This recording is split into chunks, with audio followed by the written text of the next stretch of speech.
I was kind of curious what you thought, because you've heard them in your system, Aaron, the various Encore series.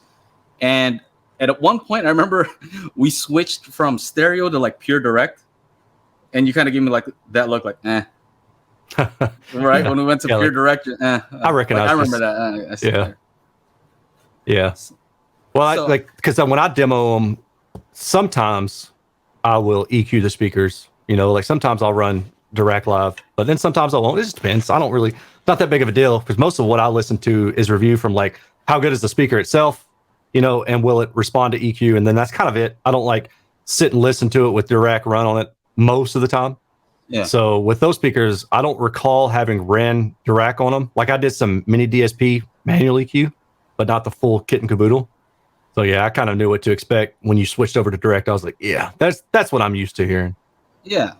So did you think it sounded better with the DSP? Oh, it definitely sounded better with 100% sounded better with DSP. I mean, that's no doubt. Okay. Yeah, I can't imagine that anybody would like the speaker without DSP. But I think that goes for most speakers, especially when you're talking about like DSP and the mid-range, the mid-bass area, to help kind of clean up some of that crap in between. But those speakers do well with EQ. So here's another question for you specifically: is you have tried like the per listen, like these crazy, like super nice speakers, right? Like I'd love to have some per listen speakers. Right. So you understand, like, okay, these speakers are great, maybe even without DSP. Right. Would it be crazy for me to say, you know what, I can't really afford those right now, so I'm just going to use these inexpensive ones and DSP them and try to make them sound as good as possible? Because I'm still, it's a garage home theater, right? There's other issues that I have to deal with too. Is that ridiculous, or would you advise, like, hey, get some better speakers? No, I think, well, I mean, obviously you can only spend as much as you have, right? Mm-hmm. So you just say, hey, whatever is in your price range, get the best that you can afford in that price range. Mm-hmm. That's what I would generally advise. I think the mono price are okay. And I mean, would I buy the mono price over the per listen if I had the money? I probably wouldn't buy either one of them, if I'm being honest. Uh-huh. I don't know what I would buy, but I don't know that I would buy either one of them. Okay. So how about this specific? And this is interesting because you actually get to hear my system. So I could be like, one of these guys asking specific questions right now, right? Right. And asking for advice. You've reviewed the Arendal, so same designer. Yeah. All we're talking about, Dan Romer's designed the Monolith Encore, the Arendal, I forget the number, and the per listen. There's a few different ones, yeah.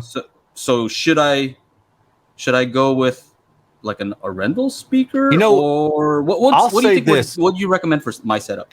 I'll say this: the Arendal, the smaller ones, the 1961, I think, those are nice, and they're very good for the money. I mean, they're definitely like more money than the Encores, right? They're probably like double the price. But man, those speakers are really nice. They maybe even triple the price. I really don't recall what they are off the top, but noticeable difference. You think? I would. Like sans EQ, 100%. For sure, without EQ. Now, like with EQ, I don't know. Yeah, I mean, you'd have to sit down and try to do that back and forth. That'd be too hard for me to say for sure. But I actually like. Somebody was asking the 1723 or the 1961. I think the 1723 are great speakers. Let's throw this up there on their own. The 1961s are cheaper. I don't know by how much, but they're like more like the intro level price for Arendal, which.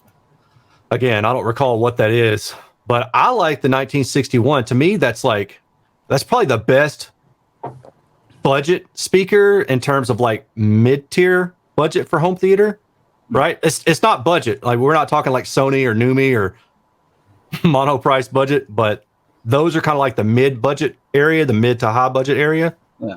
So yeah, I think those are really good. They're really small. They're super compact. That's what's really impressive about them. I'm just amazed that these, like right now, these monolith towers are $700 for a pair. The bookshelves are $300 a pair. Like we're talking, that's pretty inexpensive. I don't know what everybody else. And I know, Joe, you like a deal, bro. You like something that sounds good at an inexpensive price. So, well, that's to me, that's what's sexy, right? Because we can talk about expensive stuff all day, and it better sound good. And it better sound good. But how about for these folks who are just starting out, right? They, the price is a limiting factor for a lot of people. Sure. Right? Absolutely. Yeah. And so when I can recommend something that's $300 a pair, that makes me happy. I can get more people into the hobby. And then from there, we can move them up, right? To nicer things. But imagine if somebody spends $300 and their experience is not good. It's doo-doo. Yeah. Not cool. Anyway. Make sure to check out our audio-only version of the podcast at anchor.fm/Daily HiFi, or just go to your favorite podcasting service and search for Daily HiFi.